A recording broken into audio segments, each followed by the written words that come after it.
लाख दलदल हो पांव जमाए रखना, हाथ खाली ही सही ऊपर उठाए रखना। कौन कहता है छलनी में पानी नहीं रुकता, बस बर्फ बनने तक हौसला बनाए रखना।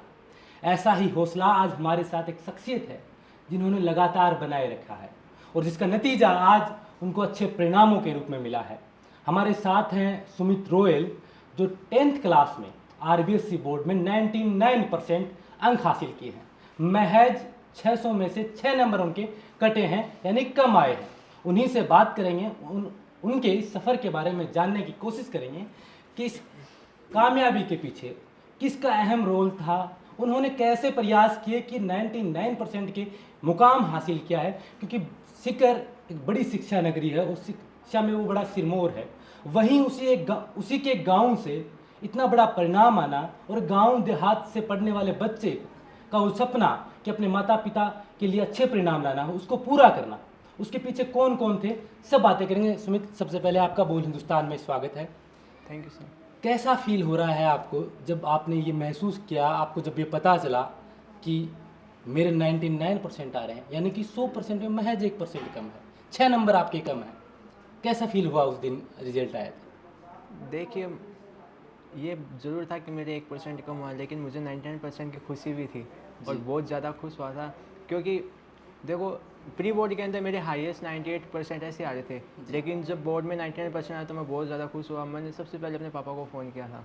वो भी जितना मैं एक्साइटेड था उससे कई ज़्यादा वो एक्साइटेड थे मेरे रिजल्ट के बारे में। हर दिन पूछते थे कि रिजल्ट कब आ रहा है, कब आ रहा है। जी। और मैं कोचिंग में इसका बहुत ज़्यादा वेट करता था, क्योंकि लगभग कोचिंग हमारी शाम को चल रही थी, तो और रिजल्ट भी लगभग शाम को ही अपडेट होते थे। तो क्या जब 12th का बोर्ड आए थे तब डीजे बजते थे, तो मैं लगा कि 10th का बोर्ड रिजल्ट आ गया, तो मैं जल्दी से दौड़ के जाता था अपने हॉस्टल में। लेकिन कई बार ऐसा नहीं होता था। लेकिन जब रिजल्ट आया तो मैं जल्दी से हॉस्टल में गया, मैंने लैपटॉप खोला और उसके अंदर मैंने जल्दी से साइट ओपन की, लेकिन साइट ओपन नहीं हुई। उसके बाद मेरा दोस्त था, उसने मेरे को ऐप बताया। मैंने ऐप को इंस्टॉल किया, उसमें मैंने अपना रिजल्ट देखा, तो मैं बहुत ज़्यादा खुश हुआ। मैंने सोचा कि आज मेरा सपना पूरा हो चुका है। एक विद्यार्थी के लिए, पढ़ने वाले स्टूडेंट के लिए एक सपना होता है कि जब उसका रिजल्ट आए और जो वो उम्मीद करता है उससे अगर बेहतर आ जाए तो उसका सपना तो पूरा होता ही है। खास उसके माता पिता का सपना भी पूरा होता है और एक स्कूल की भी बड़ा रोल होता है। तो आप अपनी इस कामयाबी के पीछे किसे अपना रोल मॉडल मानते थे? किसे आप देखकर अपना टारगेट, जो अर्जुन का निशाना था मछली की आँख, वैसे किसे मानते थे कि भाई मुझे सिर्फ ये रिजल्ट है और इसको इतना नंबर लाना है, तो इसके पीछे ये लोग मेरे लिए अहम भूमिका निभाते थे? वैसे सबसे पहले तो मेरी स्कूल थी, उन्होंने मोटिवेट किया, सब कुछ मतलब उन्होंने किया। और उसके बाद स्कूल में पढ़ाने वाले मेरे माता पिता, उनको जाता है श्रेय। और मुझे जिस चीज़ को देख के जोश था तो वो था पोस्ट साक्षी दीदी का, जो कि सबसे पहले जो बैच गया था उसमें उनके सेकंड स्टेट मेरिट थी। उन्हीं को देख के मेरे में जोश आता था और सर भी उन्हीं का एग्जांपल दिया करते थे कि आप भी इनका रिकॉर्ड तोड़ो, आप भी ऐसा नंबर लेके आओ। तो उनके पोस्ट से देख के मुझ में जोश आता था कुछ करने का। मैं भी सोचता था कि उन्होंने ये किया तो मैं क्यों नहीं कर सकता।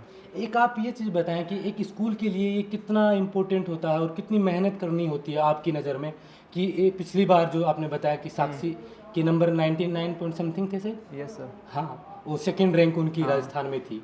अब दोबारा उनकी सेकंड रैंक उन्हीं स्कूल की आई है। तो लगातार एक स्कूल अपने मेरिट को बरकरार रखते हुए आ रही है, तो कितनी मेहनत वो टीचर्स आपके लिए करते थे? जैसे देखा होगा 9th में आप साक्षी के लिए जितनी मेहनत करते थे, उस हिसाब से कैसे लगा स्कूल? जी, जितनी हम मेहनत करते थे उतनी टीचर्स भी मेहनत करते थे। ऐसा नहीं है कि वो भी संडे को छुट्टी ले लें, नहीं, वो भी संडे को आते थे, हमें एक्स्ट्रा क्लास के लिए बुलाते थे। मैथ्स के टीचर हो गए, हिंदी के, इंग्लिश के, सबकी क्लासें लगती थी। और 10th में आने के बाद सारे टीचर एकदम एक्टिवेट होते थे। अपना मतलब पूरा फोकस था पढ़ाई पे, इतना कुछ ज़्यादा टाइम ख़राब नहीं करते थे हमारा। वो हमारे टाइम की वैल्यू करते थे, हमें बताते थे कि हमें टाइम नहीं ख़राब करना चाहिए। और तो आपने आपने जैसे कि कोई भी लक्ष्य अपन हासिल करते हैं या लक्ष्य को अपन चुनते हैं तो उसके पीछे कुछ मकसद होते हैं। कभी कोई चोट लगी होती है कि भाई नहीं, मुझे तो ये हासिल करना है। कभी आप माता पिता को देखते हैं कि नहीं, मुझे इनके लिए हासिल करना है, कभी स्कूल के लिए, कभी मुझे खुद के लिए। तो आपने कब डिसाइड कर लिया था, या डिसाइड कर लिया था कि ऐसा कि भाई मुझे तो इतने अंक हासिल करने ही हैं और एक दिन स्कूल को तो टॉप करूँ और हो सके तो मैं राजस्थान को टॉप करूँ? ऐसा टारगेट कब डिसाइड हुआ आपका? 10th क्लास इस स्कूल की लास्ट क्लास थी वैसे देखा जाए तो मैं चाहता था कि यहाँ से जाने से पहले एक ऐसा रिजल्ट लेके जाऊँ कि मेरे को पीछे के जो स्टूडेंट्स थे, यहाँ के टीचर्स थे, हमेशा याद रखें। तो इसलिए मैंने अब जैसे 99% आए तो मेरे को टीचर्स याद रखेंगे, उन्हें वो भी सोचेंगे कि यार एक लड़का मैंने स्टूडेंट्स को पढ़ाया था जो अब यहाँ पे है वहाँ पे है। तो ऐसे एग्जांपल के लिए मैंने पहले सोच रखा था। और मैंने अपने पापा को मतलब अपने दादाजी को मैथ करते देख के वो मुझसे काम नहीं करवाते थे, वो खुद काम करते थे और मेरे को हमेशा पढ़ाई के लिए रखते थे, कोई भी काम कुछ भी नहीं काम करवाते थे। तो उसी से मैं ज़्यादा मोटिवेट हुआ था कि मेरा काम क्या, पढ़ना ही तो है मुझे। मैं सोचता था क्या करना क्या है मुझे, एक पंखे के नीचे बैठ के पढ़ना ही तो है। बिल्कुल। तो इसलिए मैं ज़्यादातर अपना टाइम लैपटॉप वगैरह मोबाइल वगैरह इन पे बिल्कुल नहीं जाता था, अपना पूरा पढ़ाई पे। और ऐसा नहीं है कि फोर्स में पढ़ाई करना, देखो अगर इंटरेस्ट से कोई चीज़ पढ़ाई करते हो तो उसमें थकते भी नहीं है। मुझे नहीं पता था कि कब सूरज डूबा है, कब उगा है, कुछ नहीं पता था। मैं पूरा अपनी किताबों में लगा रहता था, कब रात हो गई कब दिन हो गया, पूरा कुछ नहीं पता था। मैंने दिन को रात में, रात को दिन में बदल दिया था। अच्छा, शौक धीरे धीरे मज़ा आने लगा उस शौक हाँ, में। जब मज़ा आने लगता है ना, जैसे पढ़ाई के अंदर जब मज़ा आने लग जाता है ना, तो आप भूल जाते हो कि कब दिमाग थकता है, कब क्या होता है, कुछ नहीं। बिल्कुल। आपके यहाँ देखें तो स्कूल का कैसा रोल रहा था कि आपके स्टडी मटेरियल को लेकर बात करें, आपकी प्रॉब्लम्स को लेकर बात करें, क्योंकि हर बच्चे के कुछ ना कुछ प्रॉब्लम क्रिएट हो जाती हैं। कभी कोई फैमिली प्रॉब्लम, कभी बीमार हो जाना, कभी मेंटली डिस्टर्ब हो जाना। तो ऐसे में आपकी स्कूल की मैनेजमेंट टीम ने और स्टाफ ने कैसे आपकी हेल्प करते थे वो?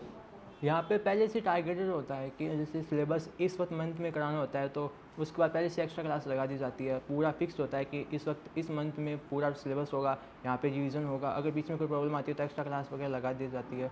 और पर्सनल प्रॉब्लम की बात करें तो यहाँ पे टीचर पर्सनली सबको देखते हैं, पर्सनली फोकस करते हैं, क्योंकि हम 25 थे टोटल। तो टीचर्स का हर मतलब सब पे ध्यान जाता था, सबको मोटिवेट करता। ऐसा नहीं मारना कूटना वगैरह कुछ नहीं था, पूरा मोटिवेट करते थे। मारने कूटने से क्या होता है? क्या कभी आपको ऐसा लगा है कि जब 10th में आप आ गए कि एक वक्त आया हो कि अभी यार टेस्ट में नंबर नहीं आ रहे हैं, सही से पढ़ाई नहीं हो पा रही है, मैं नहीं कर पाऊंगा, ऐसा कभी फील हुआ? हाफ ईयरली में ज़रूर हुआ था। क्या हुआ था, क्या बताएं आप? देखो उस वक्त मेरे हिंदी में ज़्यादा प्रिपरेशन थी नहीं। हाफ ईयरली में हुआ क्या कि गैप भी नहीं था और सीधा हमारा सिलेबस भी पूरा नहीं हो पाया था। जबकि ऐसा 9th में तो देखो पूरा सिलेबस नहीं आता है हाफ ईयरली के अंदर, 60% ही आता है, तो लगभग हो जाता है। लेकिन 10th के अंदर था 90% सिलेबस आ गया था। अब 10% का तो क्या ही कहना, वो 100 ही हो गया पूरा। सही बात। पूरा 100 हो गया, लेकिन अब सिलेबस भी तो पूरा नहीं हो पाया था और उस वक्त याद भी कुछ था नहीं। अब मैथ्स में साइंस में तो क्या होता है, चीज़ें समझ नहीं होती है, समझ के आप कर सकते हो खुद, है ना। लेकिन हिंदी इंग्लिश में तो क्या याद करना पड़ता है चीज़ें। अब चैप्टर्स होते हैं उनके उस से याद ही करने पड़ते हैं। अब समझ के तो कितना आगे लिख दोगे आप, है ना।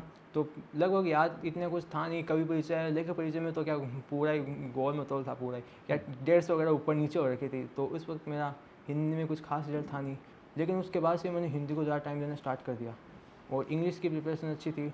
मैं साइंस तो 9th से मैंने प्रिपेयर कर ली थी, उनमें तो मेरे को इंटरेस्ट बहुत ज़्यादा था। और संस्कृत की बात की जाए तो संस्कृत में तो लिमिटेड सिलेबस होता है, वो भी प्रिपेयर पूरा था। क्वेश्चन आंसर उसमें तो क्या होता है, संस्कृत में तो सर जैसे चैप्टर करा दिया ना, नेक्स्ट चैप्टर जब तक वो चैप्टर पूरा याद ना हो जाए ना, तब तक नेक्स्ट चैप्टर स्टार्ट नहीं करते। अच्छा, एक होता है पढ़ना, किसी भी चीज़ को लगातार पढ़ते जाना, और एक होता है उसी तरीके से पढ़ना। अच्छे नोट्स हों आपके पास, अच्छे डिजाइन की, कि हाँ आपको ये इतना ही पढ़ना है, इससे ज़्यादा आप नहीं पढ़े। तो आपकी प्रिपरेशन में कैसे रोल था नोट्सों का, इन चीज़ों का? सारे स्टूडेंट्स के पास वही 24 घंटे होते हैं, मेरे पास भी वही 24 घंटे थे। लेकिन ऐसा होता है कभी ज़्यादा आ जाते हैं, कभी कम आ जाते हैं। तो वो उसी पे डिपेंड करता है कि उसने पढ़ा तो पढ़ा, लेकिन मतलब किस लेवल का पढ़ा है, कैसा पढ़ा है। अब कई बंदे होते हैं जो 8-8, 9-9 घंटे पढ़ते थे, लेकिन उनका ध्यान कहीं और ही चलता है। तो वैसा नहीं होना चाहिए। जितने भी घंटे पढ़ो ना, पूरा फोकस से पढ़ना चाहिए कि मतलब बाहर क्या हो रहा है कुछ नहीं ध्यान करना। ठीक है। मेरे घर पे भी क्या होता था, अब जैसे जब मैं पढ़ता था तो मुझे कोई ध्यान नहीं था कि बाहर कौन आ रहा है कौन जा रहा है, मामा आके चल जाए, कुछ भी मतलब कोई फैमिली कुछ भी रिलेशंस वाले आके चल जाए, तो मैं कुछ ध्यान नहीं रखता था, अपना पूरा पढ़ाई में रखता था। नहीं, पढ़ाई का जो मैटर होता है उसको आप किस तरीके से पढ़ते थे? जैसे कि किताबें सबके पास सेम होती हैं, टीचर सबके पास ऑलमोस्ट सेम ही है, सेम ही तरीके से पढ़ाते हैं, और टाइम पीरियड भी सेम ही होता है। लेकिन कोई बच्चा वहाँ 60 पे रह जाता है और कोई 99 क्रॉस कर जाता है। तो उनका जो पढ़ाई का डिफरेंस होता है, उस तरीके को आप कैसे देखते हैं कि भाई क्या चीज़ें एक्स्ट्रा होती हैं? जो टॉपर होता है वो किन चीज़ों को एक्स्ट्रा करता है कि उसे मालूम होता है कि अपने को पता होता है कि इस सब्जेक्ट में ये टॉपिक हैं और ये इतने इतने नंबर के हैं, तो मैं नंबरों से इसको कवर करूँ या शॉर्ट नोट्स बनाऊँ? ऐसे कौन सा तरीका था आपका कि आपने 99% फिर हासिल की? एक तो टीचर जो मैं नोट्स कहते थे ना, उसके भी मैं शॉर्ट नोट्स बनाता था। जो जो उसमें से मेन चीज़ होती थी, क्योंकि मुझे ऐसा लगता था कि जब एग्ज़ाम के टाइम ज़्यादा टाइम नहीं मिले तो उस वक्त मैं एकदम जल्दी से रिवाइज़ कर सकूं, और मैं अपना टाइम को पूरा इस्तेमाल करता था। क्या कि मैं जो शॉर्ट नोट्स जो बनाए हुए थे ना, मैं उनको बस में रिवाइज़ करता था, आने से स्कूल में आने से पहले रिवाइज़ कर लेता था, तो मेरा जल्दी से चैप्टर हो जाता था। और हिंदी इंग्लिश के अंदर बात की जाए तो मैं पहले से कवि परिचय, लेखक परिचय, स्टोरीज़ होते थे, उनके लेखक वगैरह के नाम, उनके डेट्स वगैरह, उनके सारे से मैं अलग से नोट्स बना के रखता था। मैथ्स के अंदर फॉर्मूले वगैरह सारे से हर चैप्टर की हेडिंग वाइज उनके नोट्स थे, उनके मेन पॉइंट्स थे, उनके फॉर्मूले थे। साइंस के अंदर बात की जाए तो क्या होता है, फिजिक्स केमिस्ट्री मैथ्स इनके अंदर, फिजिक्स केमिस्ट्री इनके अंदर फॉर्मूले वगैरह हो गए, इनकी यूनिट्स हो गई, वो सारी मैं बारीकी से पढ़ता था। मैं ऐसा हर एक चीज़ को मैं इस तरह पढ़ता था कि ये एग्ज़ाम में आ गया तो, ये एग्ज़ाम में आ गया तो, इस तरह पढ़ता था मैं, टाइम दे दे के पढ़ता था। ऐसा नहीं कि जल्दी जल्दी हो गया पूरा ना, पूरा टाइम देता था उनको। और जो चीज़ यहाँ पे क्लास में कराई जाती थी, घर पे जाती सबसे पहले उसको रिवाइज करता था, उसके बाद नेक्स्ट चीज़ स्टार्ट करता था। और मैं कोशिश करता था कि मैं टीचर से पहले अपनी चीज़ खुद से पढ़ लूँ। अच्छा, ये मेरी शुरुआत से आदत थी मेरे को। बिल्कुल। आपने जब 99% हाँ। हासिल किए, और कोई भी जब कोई मुकाम हासिल करता है तो जो लाखों लोग उनको देखते हैं, इंस्पायर होते हैं, तो उनके पीछे कुछ मोटिवेशनल स्टोरियाँ होती है। कभी वो किसी पीड़ा से गुजर रहे होते हैं, फिर उनको हरा कर वो मुकाम हासिल करते हैं। तो 10 साल के इस कैरियर में आप लक्ष्य पब्लिक स्कूल में आए हैं, यहाँ 10 साल से लगातार पढ़ रहे हैं, कोई ऐसा किस्सा आप बता सकें जो आपको देख रहे हैं आप मोटिवेशन के तौर पर, जो बच्चे जो अभी 9th में हैं, आप ही के सहपाठी हैं जो स्कूल के, वो अब 10th में हुए हैं, वो आपसे इंस्पायर हों, या फिर बाहर के जो भी बच्चे इस इंटरव्यू को देखें तो उन्हें लगे कि सुमित ने ऐसा किया था, ऐसा उसके साथ हुआ था, फिर भी उन्होंने 99% हासिल कर लिए। तो कोई ऐसी स्टोरी आपकी जो आप शेयर करना चाहें? जो टीचर, आप अगर सफलता पाना चाहते हो ना, जो टीचर कहे वैसा आप करते जाओ, आपको सफलता मिल ही जाएगी। जैसा टीचर कहे वैसा वैसा करते जाओ। अब जैसे टीचर ने कहा कल एक ना, अब जैसे कल टेस्ट होना है तो पूरा उस पर जोर लगा दो। टेस्ट होना है तो पूरा उसका, अब छोटे छोटे टेस्ट से ही बोर्ड का एग्ज़ाम आएगा, उन टेस्ट पे आप फोकस करते जाओगे ना तो आपका कोर्स पूरा हो जाएगा। आपको पता नहीं चलेगा कब बोर्ड की एग्ज़ाम आएगी, कब आप पूरा सिलेबस हो चुका है, कब आपको पूरा याद हो चुका है, ऐसा।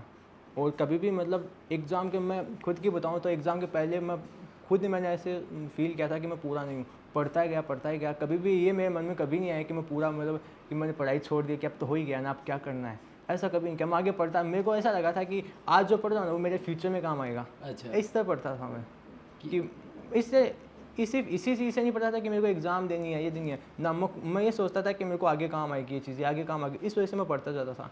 और इसी का फ़ायदा 9th में मेरे को बहुत ज़्यादा मिला, क्योंकि ऐसा तो कई बार होता है क्या कि बच्चे ना 9th में ज़्यादा फोकस नहीं करते, लेकिन मैंने ना फोकस किया, क्योंकि मेरे को पता था 9th की चीज़ें वो 11th में आनी है, 10th में वापस आनी है वो, तो मैं उनको पहले से। और एक जो अपनी नोटबुक्स ऐसे नहीं कि अपनी नोटबुक बेच दी, ये किया वो नहीं किया, अभी भी मेरे पास स्टोर पड़ी है सारी नोटबुक, 6, 7, 8, 9 सारी की नोटबुक पड़ी है अभी भी मेरे पास। अच्छा। वो मैं पढ़ते ही रहता था, फ्री टाइम होता था ना तो मैं पहले की बुक्स उठा के वो पढ़ने लग जाता था, मज़ा आता था उन्हें पढ़ने में। पढ़ाई में मज़ा आने लगे हाँ। आपको। क्या सपना है आपका, क्या बनना चाहते हैं? अभी तो ये मैं 10th का रिजल्ट है, उसके बाद 12th, फिर आपको और भी आगे पढ़ाई करनी, क्या मुकाम हासिल करना चाहते हैं? अभी फाउंडेशन का कोर्स कर रहा हूँ, और 12th के बाद मैं IIT एग्ज़ाम देकर मैं चाहता हूँ कि IIT में सेलेक्ट होने के बाद मैं कंप्यूटर साइंस में अपना करियर बनाऊँ। कंप्यूटर साइंस आप यस सर, में करियर बनाना मेरे को कोडिंग में इंटरेस्ट है, पेंटिंग में, और कोडिंग के अंदर मेरे को खास इंटरेस्ट था। चाहते हैं? अच्छा, पेंटिंग में भी आपका इंटरेस्ट है? Yes sir.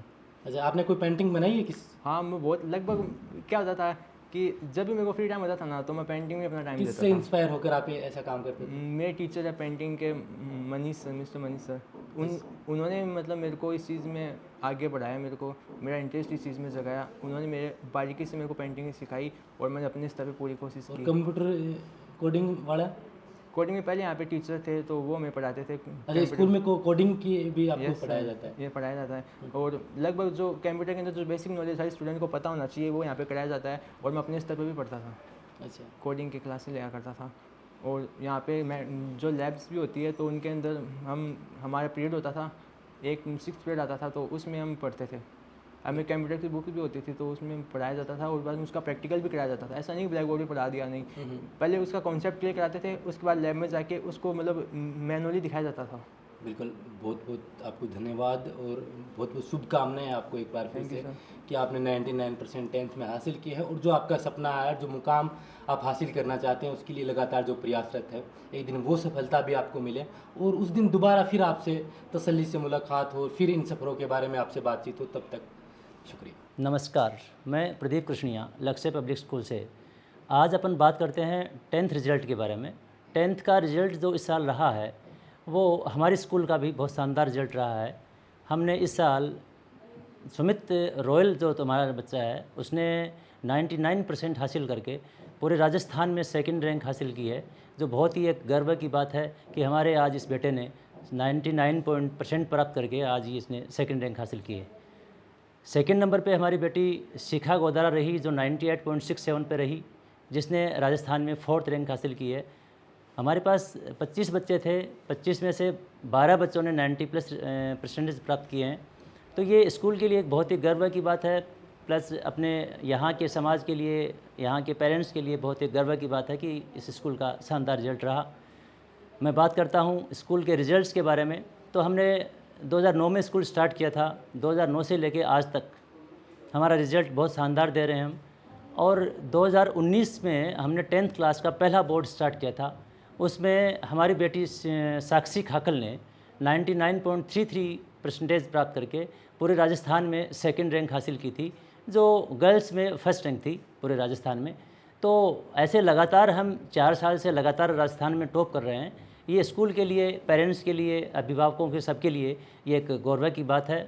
विशेष हमारे टीचर्स के बारे में अगर मैं बात करूं तो हमारी टीम क्या है कि एक टीम वर्क से काम करती है और उनको कहना नहीं पड़ता कि आपको ये करना है, वो करना है। हमारे पास जो भी टीचर्स आते हैं वो मन से जुड़ते हैं और स्कूल को ऐसा मानते हैं कि ये स्कूल मेरी है, ना कि वो एक एम्प्लॉय की तरह काम करते हैं। तो उससे रिजल्ट बनता जाता है, उनको बोलने की ज़रूरत नहीं पड़ती है कि आपको ऐसे काम करना है, आपको वैसे काम करना है। वो अपने तरीके से काम में लगे रहते हैं, उनको मोटिवेट करते रहते हैं कि आपको ये रिज़ल्ट देना है। हमारा मकसद सिर्फ इतना रहता है कि आप इस संस्था को आगे ले जा सकें और आप जो टीचर्स हैं वो संस्था को बहुत आगे ले जा सकते हैं। मैं हर जो इंस्टीट्यूट चलाते हैं सबको यही कहना चाहूँगा कि टीचर्स अगर चाहें तो स्कूल को बहुत आगे ले जा सकते हैं। और स्कूल नहीं, किसी भी आप अपन कंपनी, किसी भी आप ऑर्गेनाइजेशन की बात करें तो एम्प्लॉय ही उस चीज़ को आगे बढ़ाते हैं, ना कि ओनर। ओनर सिर्फ एक देख रेख के संभाल के लिए काम करते हैं, लेकिन अगर एम्प्लॉय बहुत शानदार हैं तो संस्था को बहुत आगे ले जा सकते हैं। और यही हमारे पास है।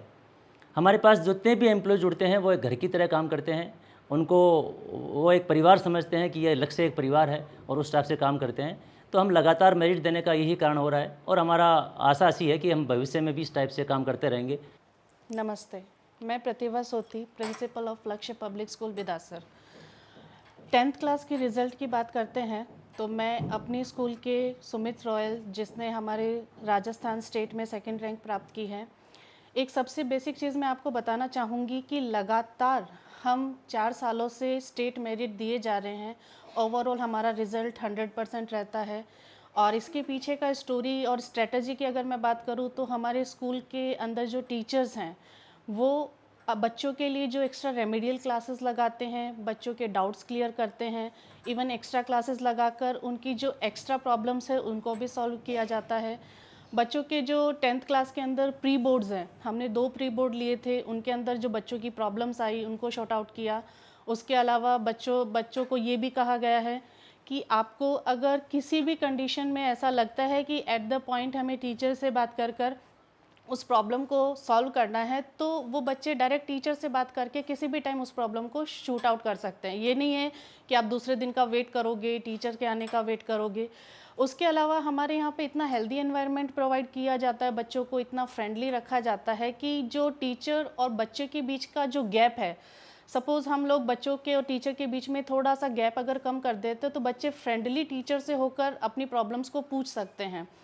उसके अलावा ये जो टीचर्स का हमारा टीम वर्क रहा है, ये लगभग जैसे सर ने अभी आपको बताया कि 2019 में हमने जो हमारा फर्स्ट बैच गया था, जिसमें साक्षी ने 99.33 अचीव कर सेकंड रैंक हासिल किया है। सेम वही चीज़ अब हमारे लिए ये टारगेट हो गया था कि हम उस चीज़ को कंटिन्यू मेंटेन कैसे करें। तो लगातार हमारे बच्चों की कोशिश और प्लस हमारे साथ जो टीम थी उनका जो हार्डवर्क है, साथ ही साथ जो हमारे डायरेक्टर सर हैं प्रदीप जी, उनका मार्गदर्शन हमें प्रॉपर मिलता रहा है। पेरेंट्स के जो प्रॉब्लम्स उन्होंने बच्चों के लेकर फेस की है, हमने उनको सॉल्व की है। तो हमारा जो एक तरीके से हेल्दी एनवायरनमेंट रहा है वो बच्चों के ग्रोथ के लिए, सर्वांगीण विकास के लिए बहुत ही ज़्यादा फ्रूटफुल रहा है। तो मैं ये कहना चाहूँगी कि जैसे सुमित रॉयल सेकंड रैंक पे आया है और उसके साथ जो शिखा हमारी बच्ची है 4th रैंक स्टेट मेरिट आई है, इसी तरह हम आगे भी इसी तरह का रिजल्ट आपको दें और हम चाहेंगे कि इसी तरह से बच्चे और मोटिवेट हों और ये कंटिन्यू हम बनाए रखें। Thank you.